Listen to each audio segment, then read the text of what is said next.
Boa noite, pessoal. Dentro de alguns minutos, nós estaremos iniciando a nossa live. Vocês me escutam bem? Boa noite, Jaque.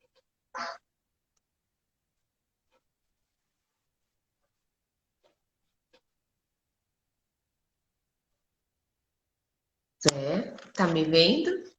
Ainda não. Não! Ainda Ai, eu já não. te vi. Já me vê? Já. Deixa eu ver o que aconteceu aqui. Ah, Boa agora estou te noite. vendo. Ah, Boa agora noite, tá tudo certo. bem? Boa noite. Vamos esperar só mais um minutinho, né? Que já está Ah, dando. Oi, Adriane. E nós já estaremos começando, né? tá certo. Samira, nutricionista. Olha, tem um monte de conhecido nosso aqui hoje, hein, Amanda? Ah, legal. Acredito que os seus também. É. Boa noite, Silvia, a Helena. A Helena, eu vi aqui agora também. É.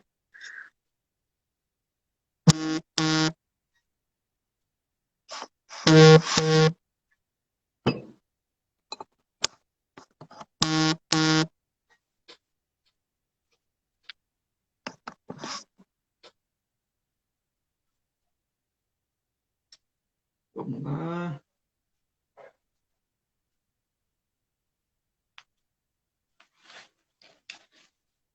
Já vamos começar já, né?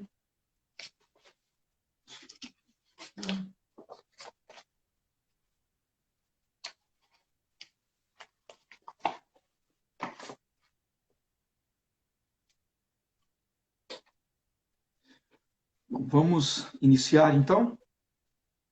Vamos lá. Então, primeiramente, boa noite a todos. É um prazer imenso poder fazer a moderação hoje desse assunto, né? Que nós abordaremos daqui a alguns minutos. Para mim é um prazer, é uma satisfação poder como integrante da Sociedade Brasileira de Estomaterapia, poder fazer essa moderação hoje. Meu nome é José Luiz, eu sou enfermeiro estomaterapeuta no Hospital IGESP, e hoje nós teremos a enfermeira Amanda, ela vai se apresentar também, e nós abordaremos o tema prevenção de dermatite associada à incontinência em tempos de Covid. Bom, iniciando então a nossa live, é um assunto bastante falado atualmente, né, a Covid-19, que é uma doença, um vírus, que não somente nos afasta do nosso convívio social, do nosso meio, nosso convívio familiar, mas também nos traz grandes desafios como profissionais de enfermagem. E, mediante a esses desafios que a doença nos traz, até mesmo a própria fisiopatologia, que nós temos os nossos pacientes com desarranjo intestinal e sua pele mais vulnerável aos fluidos intestinais e, com isso, o risco de desenvolver algumas lesões, né? Para isso, eu vou convidar a enfermeira Amanda para ela estar falando um pouquinho para nós agora sobre dermatite associada à incontinência, ou DAI, como está abreviado, né, no nosso tema de chamada. Amanda, explica um pouquinho para nós sobre a dermatite associada à incontinência. O que nós podemos, como profissionais de enfermagem, entender e também explicar para o nosso público que talvez não está familiarizado com o assunto, para que entenda melhor. Poderia nos explicar um pouquinho? Obrigado, Amanda. Claro. Boa noite, eu queria me apresentar. Então, eu sou Amanda, sou estomaterapeuta, trabalho na unidade de terapia intensiva de um hospital privado aqui de São Paulo. Trabalho na linha de frente com esses pacientes com Covid, então eu vou poder compartilhar um pouquinho da minha experiência, né? Trazendo um pouquinho o que eu tenho acompanhado, né? Acho que são poucas publicações ainda sobre essa temática, né? mas eu vou trazer um pouquinho da minha experiência, tá? Gostaria de agradecer à Sobeste pela confiança e por ter feito o convite, né? É um prazer estar aqui e estreando as lives, nunca tinha feito uma antes, e Legal, estreando também. na Sobeste é um grande prazer, né? Então, eu acho que assim, a gente fala muito DAI, DAI, DAI, e as pessoas às vezes não conhecem o que significa DAI, né? Então, eu vou trazer um pouquinho do que é a DAI, e aí depois a gente vai entrar mais falando da população do Covid. Tá? Então, DAI é uma dermatite associada à incontinência, tá? É um acrônimo, né, de dermatite associada à incontinência, que é uma inflamação da pele, decorrente do contato prolongado a fezes e urina, né? E isso também pode estar relacionado ao uso de um dispositivo, que seria uma fralda, né? Então a gente tem que lembrar que quem que vai ter risco? Quem é risco para desenvolver a DAI? São os pacientes que têm incontinência urinária ou incontinência anal. Né? Qual que é a ação da urina para desenvolver a DAI, né? A urina, né, a gente vai ter a urease, ela vai hiperidratar a pele, né? A urina ela vai hiperidratar. Mas a gente tem que lembrar que a urease vai transformar a ureia em amônia e isso vai alterar o pH da nossa pele. Lembrando que o pH da nossa pele é levemente ácido. E aí a gente vai ter uma transformação, uma alteração desse pH, tornando a pele mais alcalina e mais suscetível a infecções, como as infecções por cândidas, por bactérias. Isso a gente vai vendo depois, mais para frente. Então, isso é a urina, mas a gente tem que lembrar que a gente também tem as fezes, né? Então, às vezes, lembrar que as fezes a gente tem algumas enzimas digestivas, que são as proteases e as lipases. E essas enzimas digestivas, elas ficam exacerbadas frente a um pH alcalino, né? Então ela vai alterar toda esse pH dessa pele, né? E a gente vai perder aquela propriedade da nossa pele que é de proteção. Né? A gente e lembrar que de fralda, depois eu vou contar a minha experiência com relação à fralda, mas a fralda ela é um dispositivo de contenção, ela vai conter e vai deixar aquele ambiente mais quente, né, mais propício para o desenvolvimento de lesões. Então, vai aumentar o atrito dessa pele, né, porque eu vou ter aquele dispositivo saturado, eu vou ter uma maior chance de ter uma hiperidratação dessa pele. Também, quem são os pacientes que têm risco para o desenvolvimento de DAI, né? Lembrar, são os pacientes que têm incontinência, mas existe uma diferença entre incontinência urinária e a incontinência anal, né, fecal. Então, a gente precisa tomar cuidado. Quem tem incontinência anal, né, a gente vai ter exposição frequente de fezes nessa pele. E aí, lembrar que as fezes que têm uma consistência mais líquida, ela tem uma chance, ela fica mais espalhada, né? Então você tem uma chance e ela fica mais irritativa, então ela irrita mais essa pele. Lembrar também das frequências. A frequência de episódios de incontinência também contribui para o risco de desenvolver essa dermatite. O uso de dispositivo de contenção. Então, a fralda ela é uma grande vilã, né? Ela aumenta o atrito dessa pele, ela aquece essa pele, ela diminui a troca, né? A evaporação de calor, então fica mais quente. E não é só isso, né? Não é só a fralda. Se fosse só a fralda, as pessoas acabam fazendo associação, né? Não sei se você já teve a oportunidade, Zé, de encontrar pacientes que, além da fralda, usa absorventes geriátricos ou usa duas fraldas, né? Então, não é só a fralda. Então, a gente acaba querendo dar um jeitinho para evitar que tenha uma exposição do profissional para poder fazer uma troca frequente dessa fralda. Só que aí a gente acaba perdendo o poder de absorção da fralda e aí, por exemplo, colocando um absorvente geriátrico que tem uma capacidade de absorção de 400 ml. Então, não é só um dispositivo de contenção, é a associação desses dispositivos. A fragilidade cutânea nos extremos de idade, né? Então, na população pediátrica e na população idosa, né? Que na minha realidade têm sido os maiores acometidos pelo Covid. Aqueles que têm a cognição comprometida, então que não consegue pedir um papagaio para auxiliar na urinar, então acaba urinando na fralda, ou que não consegue deambular, então que tem uma mobilidade comprometida, também são pacientes que têm risco para desenvolver DAI. Além daqueles que usam antibióticos, né? Então, a gente acaba vendo, né, isso mais dentro do ambiente hospitalar, os pacientes que fazem uso de antibióticos que acabam tendo toda uma alteração da flora intestinal, né? Além das infecções oportunistas, como o Clostridio, que na verdade agora o Clostridio é uma nomenclatura antiga, agora é Clostridioides, né? Então, os pacientes que têm os clostridioides, né, como um desarranjo intestinal, né, falando assim de uma forma mais popular, como tendo essa desorganização intestinal e evoluindo com diarreia. Então, assim, é algo muito comum, né? Não sei, minha prática é algo comum, né? Mas que a gente não pode tratar como comum. A gente precisa ter um olhar um pouco diferenciado para essa manifestação cutânea. Porque a DAI, ela predispõe ao desenvolvimento da lesão por pressão.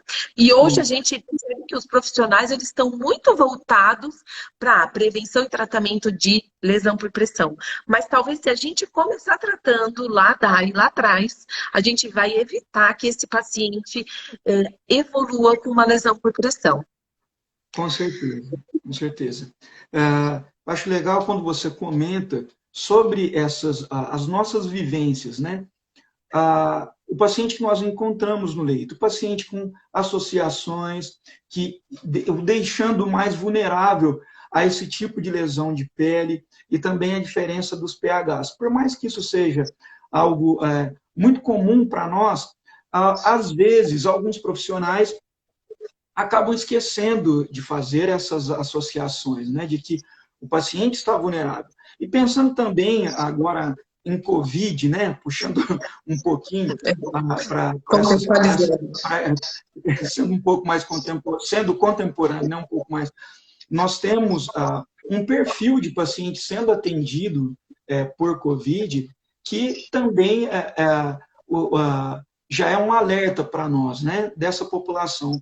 Pacientes idosos, pacientes no tratamento com polifarmácia, um uso de vários medicamentos, né, melhor falando, corrigindo, o que altera a microbiota intestinal, né?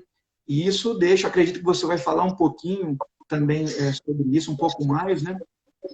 O que a gente tem visto, né? O Covid ainda está muito recente, a gente está estudando e está buscando, então é algo muito novo, né, Zé, para todo mundo. Sim, então, o que a gente sabe? Que o Covid ele vai entrar nas células através dos receptores de enzima da angiotensina 2. Né? E esses receptores, eles estão espalhados, eles estão presentes, né, no endotélio vascular.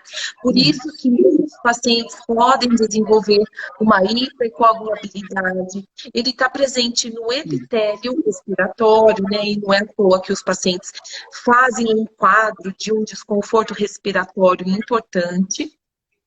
E aí ele vai se replicar. E ele vai se replicar no trato respiratório inferior, ele vai se replicar em alguns órgãos e o trato gastrointestinal é um deles. Então, quando a gente recebe, né, um paciente com Covid, a maioria vêm com alguns sintomas, sinais e sintomas, e muitos deles já têm diarreia. Então, Uhum. de 15 a 20% dos pacientes que hoje estão admitidos na unidade de terapia intensiva que eu trabalho, eles acabam tendo a diarreia como um sintoma, né, do Covid. E aí, então, lembrar que a diarreia já é um fator de risco para a gente desenvolver a dermatite Sim. associada à incontinência.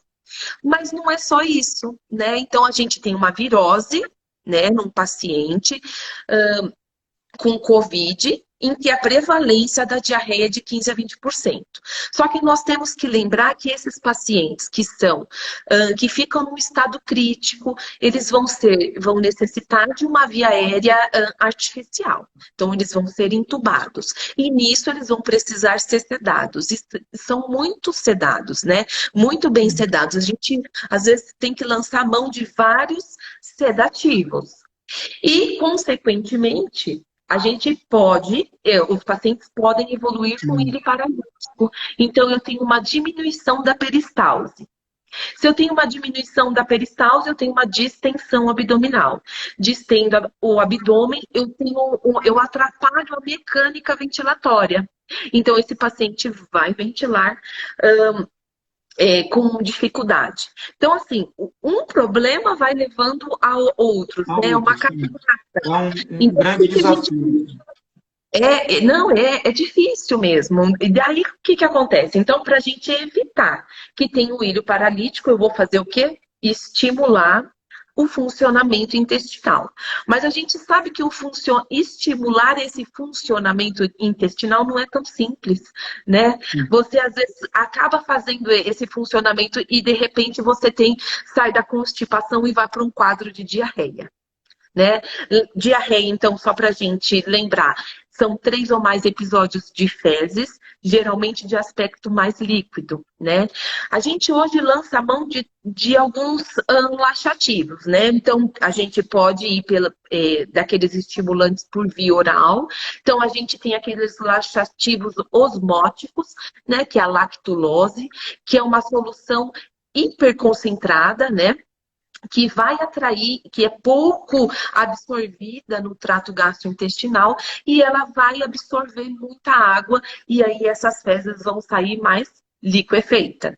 E a gente também tem, o efeito dela é de 24 a 48 horas.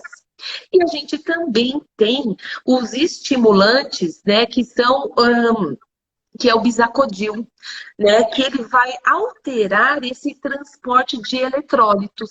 Então, eu vou ter mais sódio dentro da luz intestinal, eu vou fazer uma maior absorção de água e eu vou ter umas fezes mais liquefeitas. Mas também eu posso lançar mão de um laxativo. Eu tenho que tomar cuidado porque eu falo muito com a mão, vou bater naquele. Não, imagina, foi ótimo, Amanda.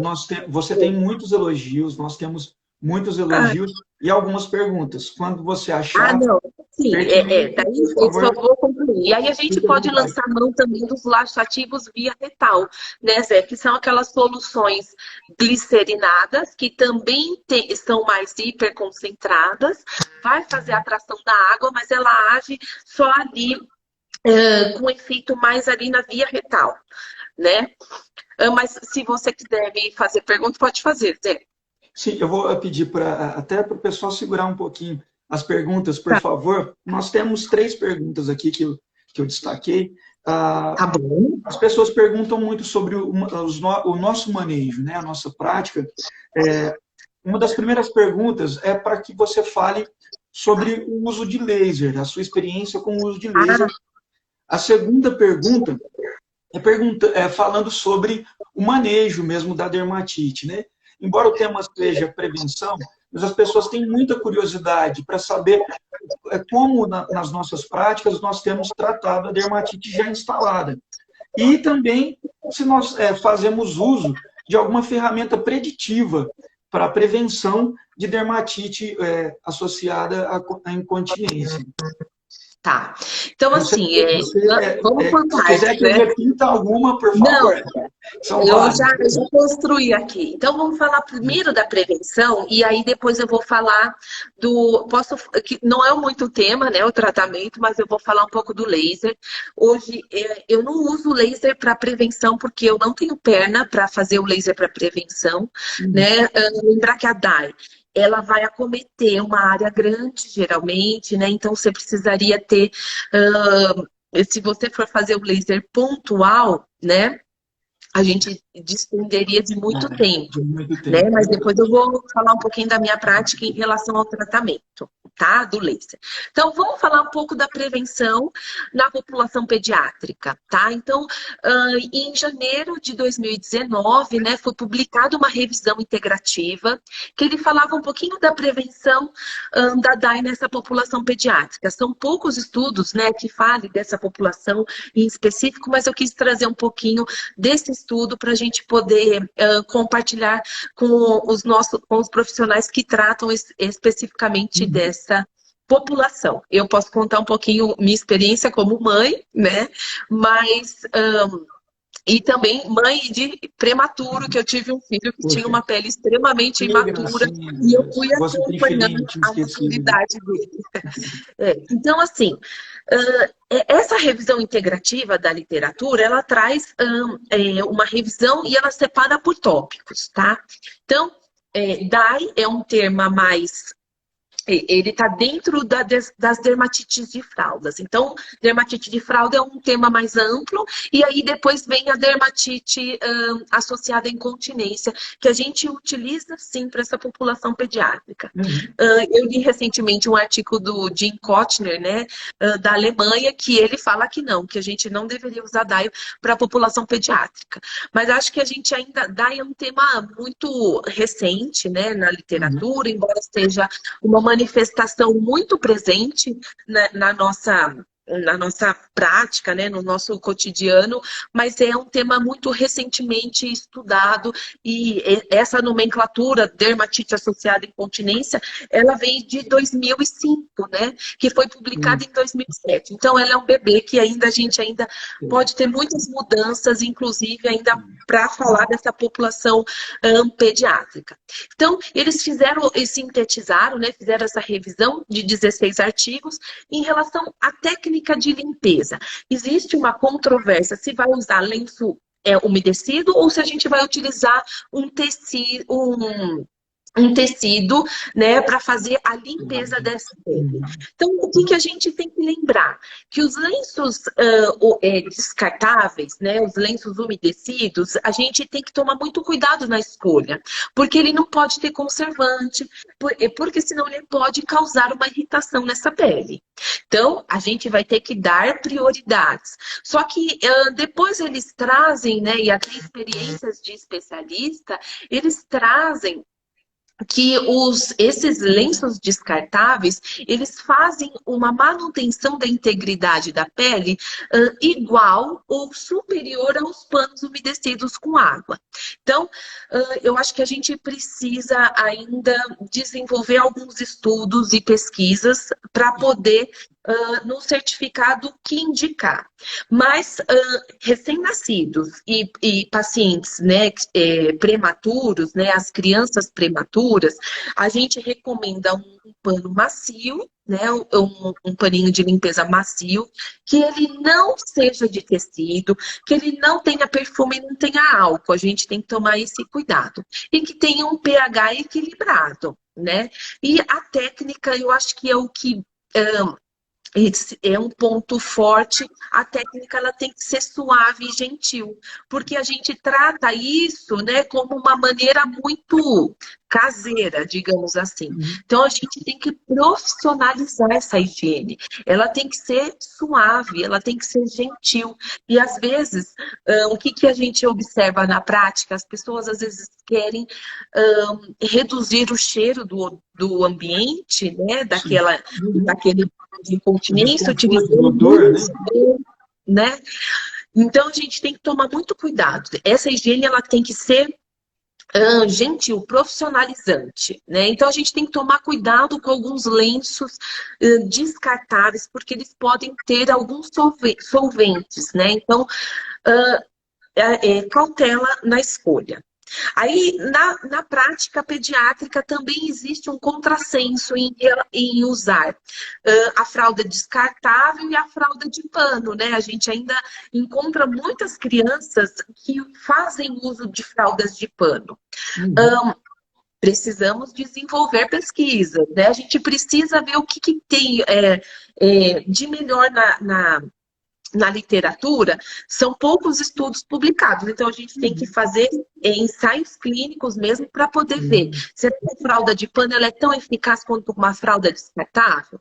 O que eles trazem, os especialistas, as fraldas elas têm que ter um alto poder de absorção.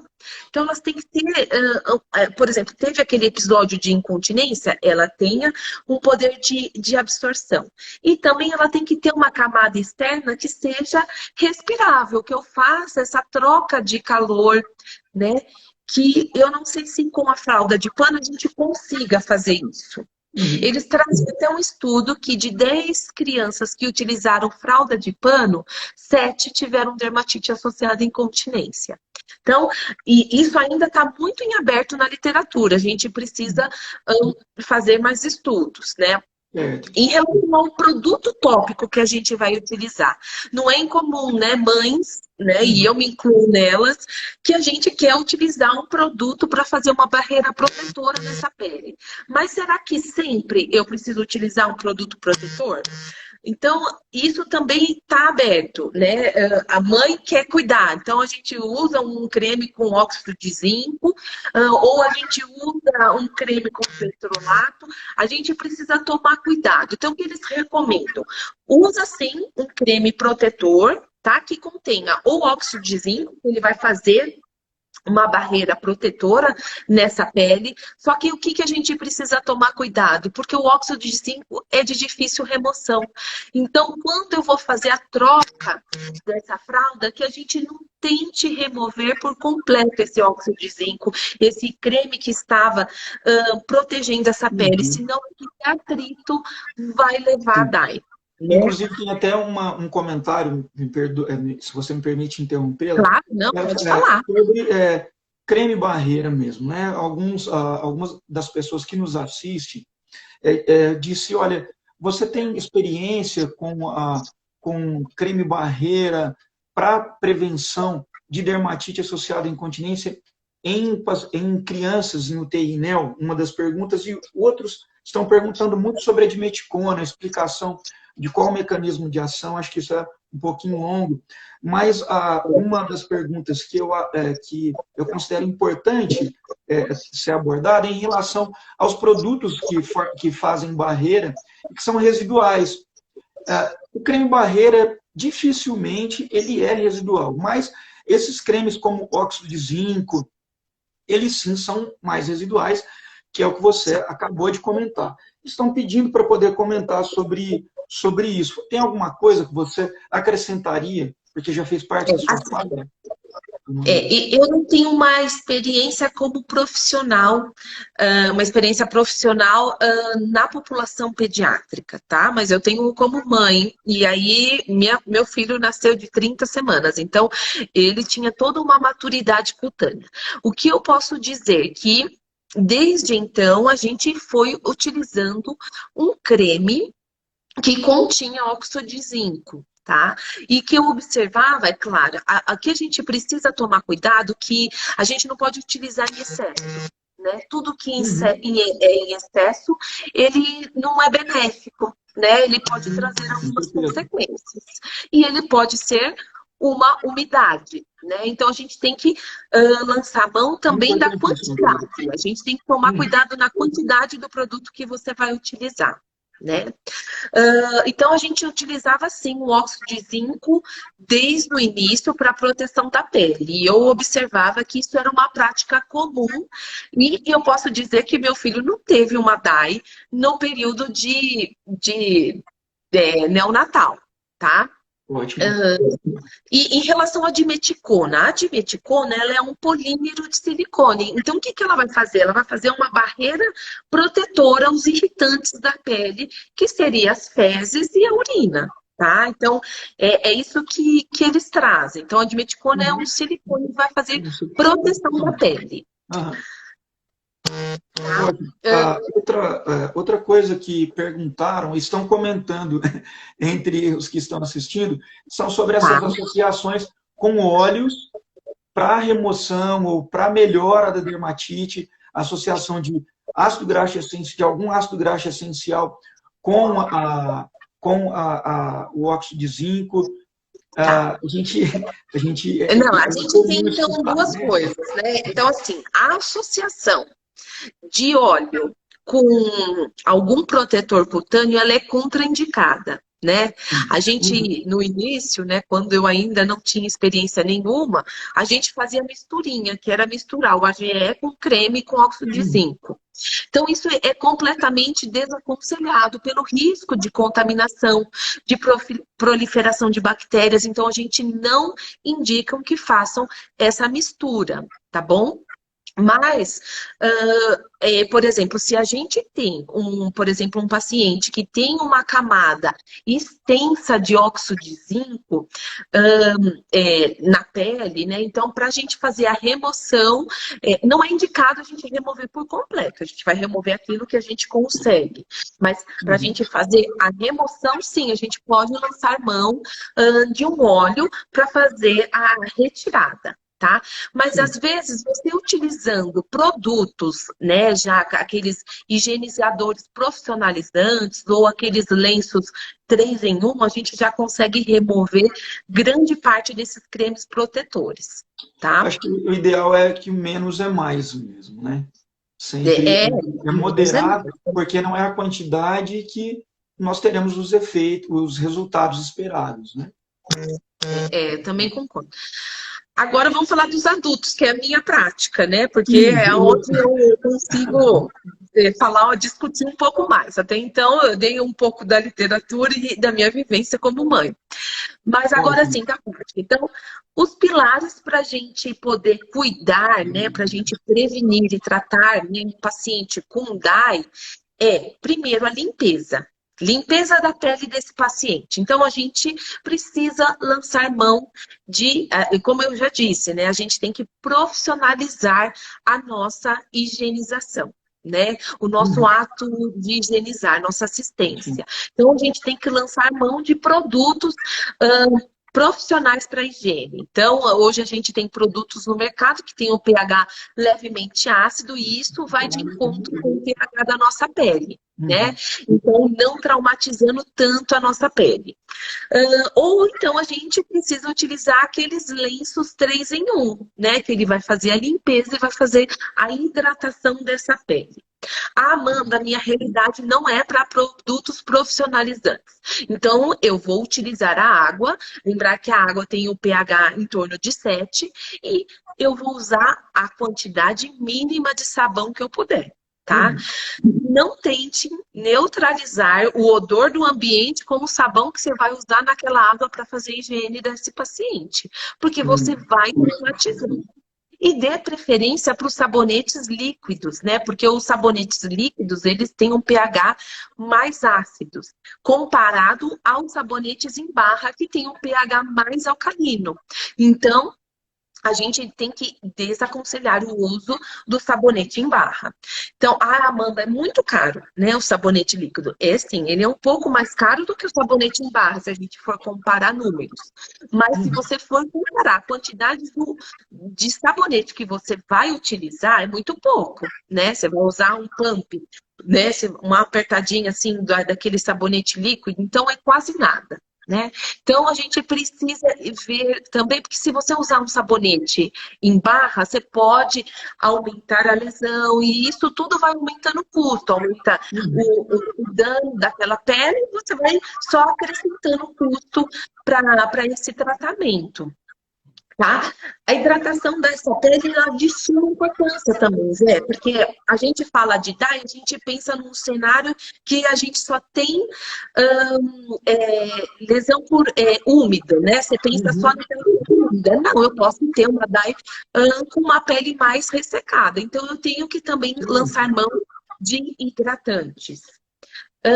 Eu posso usar e os produtos protetores, né? Então, eu tenho o óxido de zinco, a gente fala da vaselina, né, do petrolato, mas é algo que não é muito comum a gente utilizar. Acho que o óxido de zinco tem um custo muito menor, que é o que Muito é mais menor. comum Uhum. utilizado, mas a gente tem a película líquida, né, com acrilato. Então, a gente tem que tem um custo nisso, mas ela também tem o seu benefício. Ela vai fazer uma barreira protetora aos agentes irritantes que vão entrar em contato com essa pele. Então, Uhum. que às vezes a gente faça valer o custo do investimento da prevenção do que no tratamento, que pode sair muito mais oneroso nesse cenário, né? O que a gente também, quando a gente for discutir, né, com os nossos gestores, Gestores, né? trazer também o custo, né, da água, a quantidade de água que a gente utiliza, né? Às vezes a gente tem aqueles aquecimentos que não é uma água que sai já quente, né? Então você despende de um pouco de água para ela poder esquentar.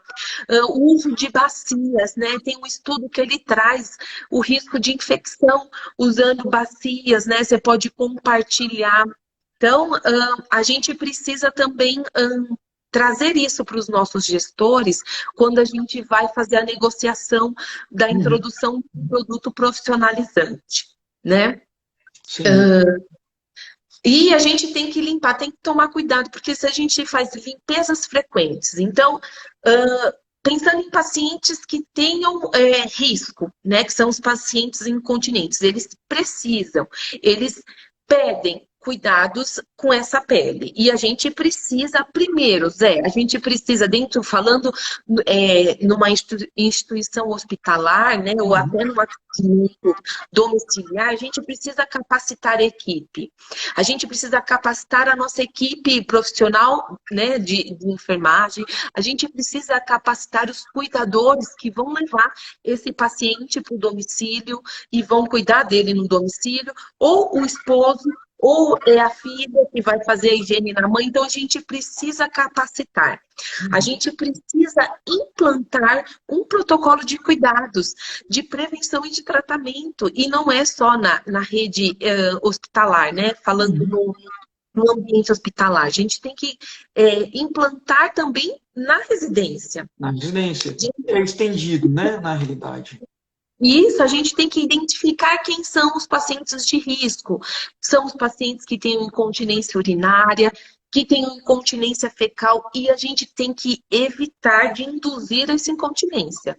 Porque a gente observa que isso também a gente induz, né, a incontinência. A gente fala, Sim. seu João, pode fazer na fralda que eu já venho trocar o senhor. Não, a gente precisa trazer a autonomia desse paciente, estimular ele a usar o papagaio, estimular ele a usar a comadre, quando ele tiver em melhores condições, levar ele ao banheiro. Então, a gente precisa estimular essa mobilidade e evitar que eles sejam, que a gente induza eles a serem incontinentes. E Sim. também uso de dispositivos, né? Então, pacientes que usam fralda, pacientes com incontinência urinária e incontinência fecal, são os pacientes de risco para desenvolver DAI.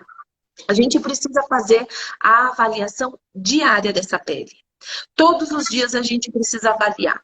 E na residência tem que orientar. Precisa avaliar a pele. Se tem um vermelhinho ali, a gente já precisa fazer alguma medida, alguma intervenção. E minimizar os efeitos dessa incontinência, né? Fazendo uma troca de fralda mais frequente, se for necessário o uso da fralda, né? Ou do lençol absorvente. Então, a gente tem que aumentar a frequência de troca. Depois eu vou falar também das fraldas. Vai utilizar um sabonete para fazer higienização? dê preferência para os sabonetes líquidos que têm um pH levemente ácido. Hoje no mercado a gente tem diversas marcas que tenham já um sabonete com pH levemente Uhum. ácido. Então a gente tem que lançar mão. É um custo, a prevenção tem seu custo, mas o tratamento é muito maior, né? E evitar esfregar, né? Às vezes a gente vê que as pessoas, né, alguns profissionais ficam às vezes até meio constrangido e acaba fazendo uma higiene, fazendo uma fricção. Não, não é para friccionar. A gente tem que fazer uma higiene gentil, suave, profissionalizante, né? Se a pele estiver seca, a gente vai hidratar essa pele. E aí, quando os pacientes, se eles desenvolverem uma DAI, aí a gente vai ter que avaliar essa DAI, né? Se está muito inflamada, né? A DAI é um processo inflamatório da pele, né? A gente pode lançar mão do uso de um corticoide, aí a gente tem que discutir com o médico, né? É uma Uhum. equipe multi, né? Se ele tiver com diarreia, a gente tem que conversar com o médico também para ver se a gente pode lançar mão de medicamentos que façam, que alterem a consistência dessas fezes, ou até de medicamentos que diminuem a peristalse, né? Ou, às vezes a gente vai ver o paciente está fazendo o uso de medicamentos que aumente essa motilidade intestinal. Então, tratamento da DAI é multiprofissional, né? A prevenção também é Multiprofissional. multiprofissional. A introdução da nutricionista é de suma importância para a gente adequar essa nutrição, Extremamente. né? Extremamente. Colocar mais fibras nessa dieta para a gente poder ter uma consistência das fezes e evitar que tenha umas fezes muito líquidas, né? Então é complexo. E quando a gente tem um quadro de dermatite muito complexo, a gente precisa de um profissional, de um especialista, de um estomaterapeuta, para fazer um Sim. acompanhamento desses pacientes, até para a gente poder pensar em outras estratégias. Vamos agora voltar para os pacientes com Covid, porque eu queria trazer um pouquinho da minha experiência, né? Amanda, eu posso fazer Você quer as fazer pergunta? perguntinhas, porque são inúmeras perguntas, algumas eu não consegui Imagina. é, anotar, Esse é porque um tema para um encontro, né, por um Zé? Um encontro, com Zoom. certeza, é um tema para um encontro, as pessoas têm muitas curiosidades, porque a dermatite é algo muito presente na nossa prática, né, como profissional de saúde. E então as pessoas têm muitas dúvidas. Perguntaram sobre dermatite fúngica, o que você usa, né? Ah, Mas não responderam aqui, então isso é só para poder citar que a sua pergunta foi vista, que tá. colocaram sobre que é uma prescrição compartilhada, né, com a equipe médica no pedido de algo tópico antifúngico, né? Tem indicado Uhum. aqui. Mas perguntaram mais de uma vez sobre lenço gel que você indica, Lençol gel. lençol Eu vou. gel, perdão, lençol gel ao invés de fralda. Perguntaram também, Amanda, sobre marcas de sabonete. Nós não podemos falar sobre marcas. Para quem fez a pergunta, foi mais de uma pessoa, mas nós temos diversos sabonetes levemente acidificados, inclusive nessas drogarias famosas.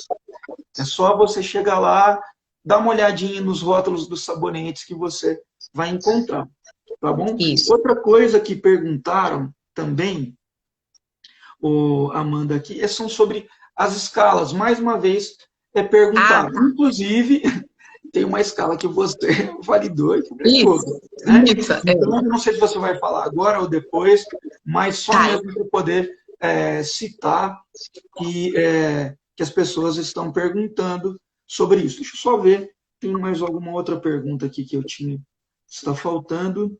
Bom, acho que é isso mesmo. E só um comentário, Amanda, em relação a essa fraudação do paciente, né? É muito comum, é uma cultura do conforto para o profissional que tem o paciente acamado, ou mesmo o paciente com uma mobilidade reduzida, né?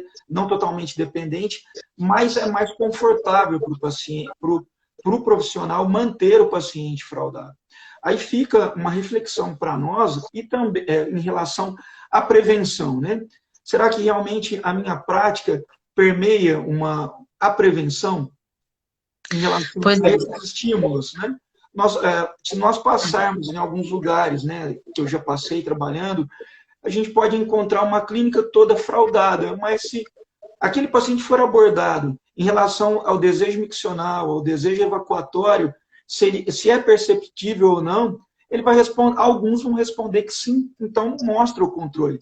O que nós precisamos, então, um comentário só, é ter uma avaliação mais precisa e também ter a coragem de encarar o desfraudamento, né? Se é que essa palavra existe, desfraudar o nosso paciente. Nós temos várias alternativas que são simples e antigas, como os condom para contenção da urina, nós temos também a comadre, papagaio, que a gente pode estar estimulando o paciente a usar, e assim nós estaremos prevenindo dermatite associada à incontinência e as outras lesões decorrentes. Né?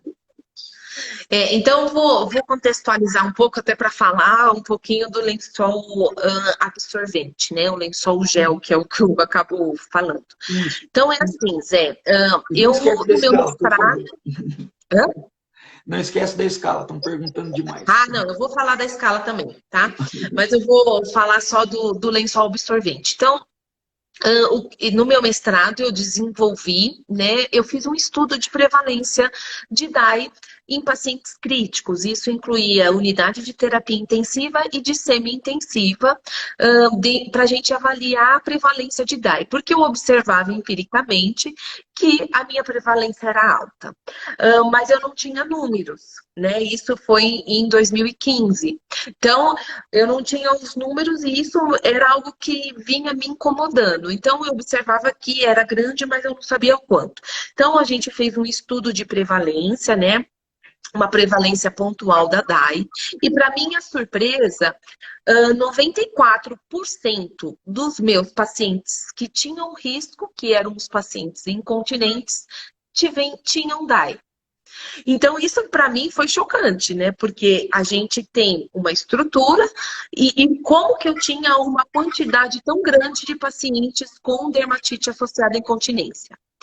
E aí você identifica o problema, a gente precisa depois poder trazer estratégias para a gente reduzir ou minimizar esse problema e controlar esse problema.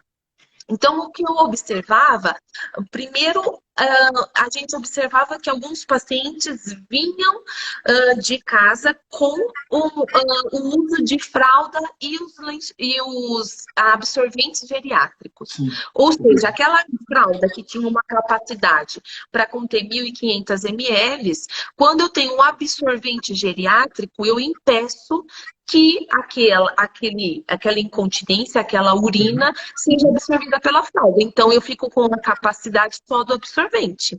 E aí, aquele absorvente tem uma capacidade de absorver 400, 500 ml. Ou seja, eu tirei todo o poder de absorção da fralda. E aí, o paciente fazia dermatite associada à incontinência. Então, foi desaconselhado. E isso também é mudar a cultura de cuidadores, que vão trazer pacientes já com DAI, e a gente precisa mudar a cultura deles. Não é fácil, né? Eles falavam, mas eu sempre fiz assim, mas a gente precisa mudar, porque existe melhor, né? Existe uma maneira melhor da gente fazer. Então, eliminamos o absorvente geriátrico. E depois, a gente observou que mesmo assim os pacientes faziam DAI. Então, nós eliminamos o uso da fralda na UTI. Isso, assim, foi um quebra de um paradigma, porque todos os pacientes da UTI usam fralda. Inclusive, a gente fazia o zero da cama já antes da admissão do paciente, né? Porque a cama pesa. Então, a gente já colocava a fralda lá, porque a gente já induzia que o paciente ia utilizar a fralda. Então, aquilo foi chocante, né? Isso a gente tem que também ter um jogo de cintura com a equipe e mostrar que a fralda, naquele momento, ela não estava nos auxiliando, ela estava nos prejudicando. E aí depois é trabalhar com a fisioterapia para ter cuidado na movimentação desse paciente, quando ela for fazer a fisioterapia motora, para não expor aquele paciente, porque ele vai estar sem fralda. Então, a gente é um trabalho de equipe, né? Porque esse paciente depois vai deambular no corredor, pode ficar exposto, então a gente também tem que tomar cuidado, prender bem a camisola, para que ele não fique exposto. Então, não é simplesmente tirar a fralda. E aí, o que a gente observou? E quando a gente retirou a fralda, a gente percebeu que começou a diminuir. E isso muda a cultura dos profissionais, porque o paciente vai apresentar um episódio de incontinência facilmente de identificar, a gente consegue identificar facilmente. E aí, a intervenção ela tem que ser imediata. Então, aquilo que não era uma emergência, né, não era a prioridade daquele momento, torna-se prioridade, porque aquilo está visível. Todo mundo está vendo, está incomodando o paciente.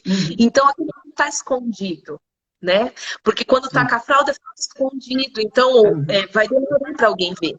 Se não na mudança de decúbito a cada 2 horas. Então, aquilo que está exposto, todo mundo vê, torna-se uma prioridade.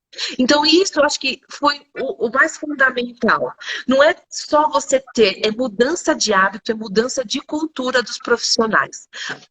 E aí a gente fez a mensuração da DAI, né, da prevalência da DAI, 6 meses depois que a gente teve essa intervenção de redução, de eliminar a fralda. Nós tivemos uma redução de 60%, ou seja, de 94% que eu tinha de prevalência de DAI em pacientes incontinentes, diminuiu para 35%. Então, 35% de pacientes que tinham incontinência tiveram DAI. E aí existem outros fatores que contribuem para o desenvolvimento da DAI, né?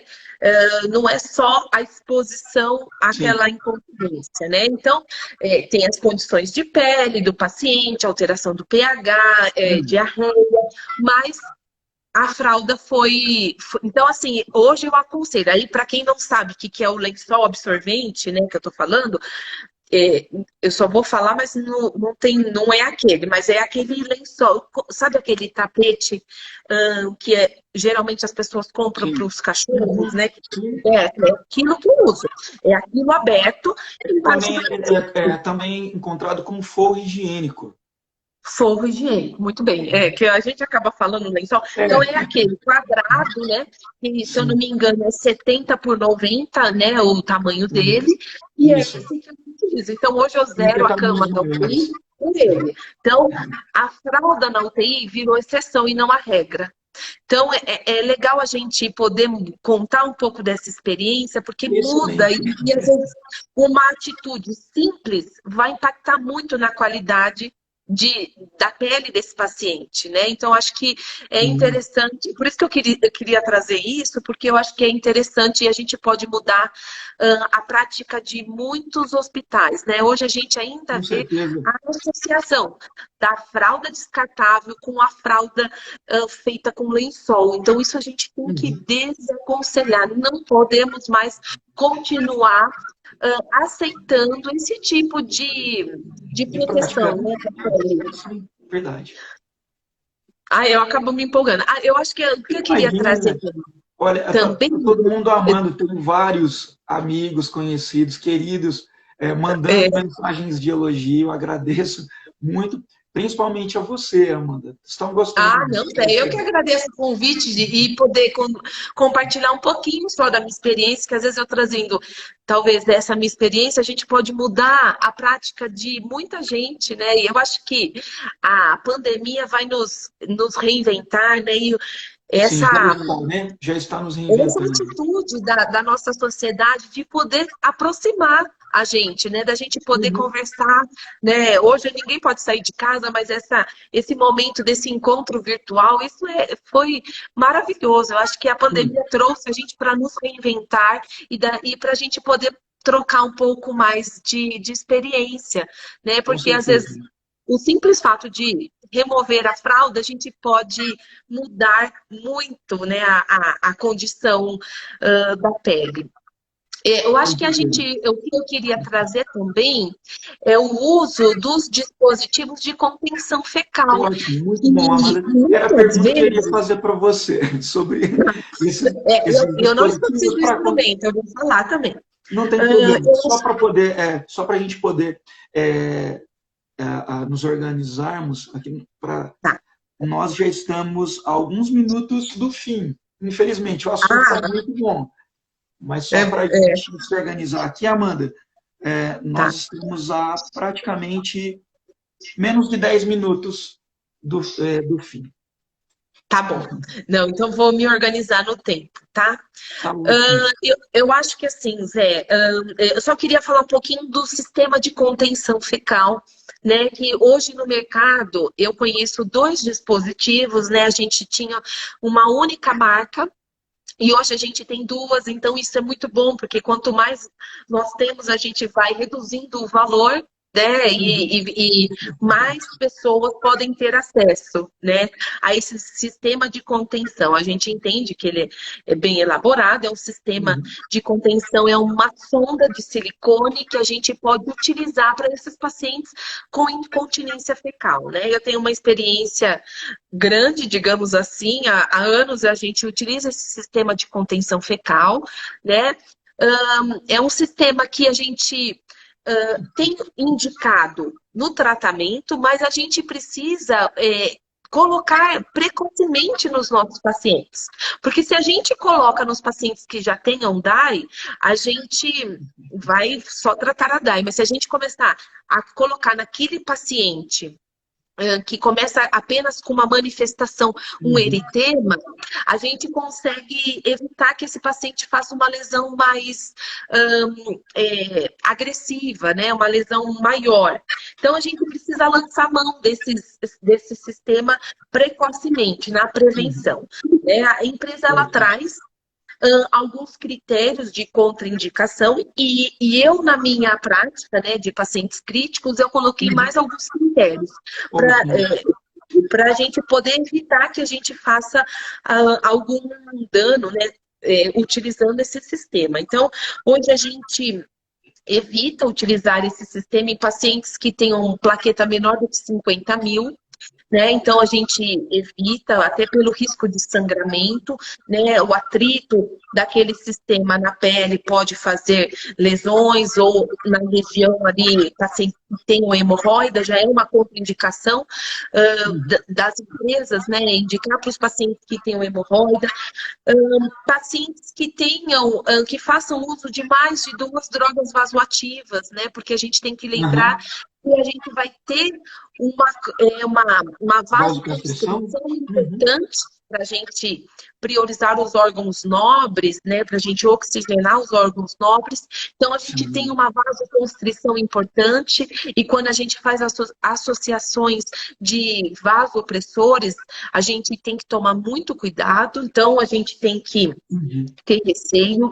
Os pacientes neutropênicos, tá? Então, a gente não é uma contraindicação absoluta na minha prática, mas é uma contraindicação relativa. Então, a gente discute muito com a equipe médica. Às vezes, a própria equipe médica já pede que a gente utilize esses dispositivos em pacientes que tenham GVHD intestinal, né, que acabam tendo de 3 litros de fezes por dia. Então, a gente acaba lançando mão desse sistema de contenção fecal.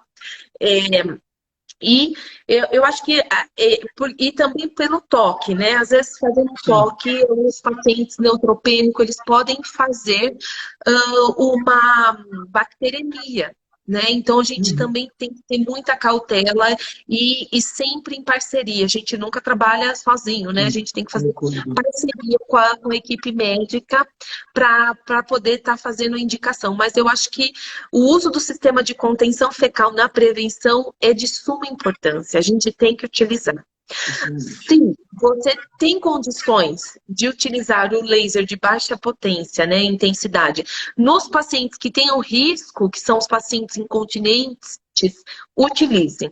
Hoje eu não consigo utilizar nos pacientes incontinentes, porque falando em unidade de terapia Amanda, intensiva, eu só um tenho instantinho. 34 leitos. Nós chegamos ao término, infelizmente, faltam alguns segundos. Eu te Tá. agradeço imensamente, agradeço a todos por nos assistir. Essa live ficará disponível, sim, no IGTV, e depois estará disponível no YouTube. Um abraço a todos, até a próxima live. Um abraço, Amanda, muito obrigado.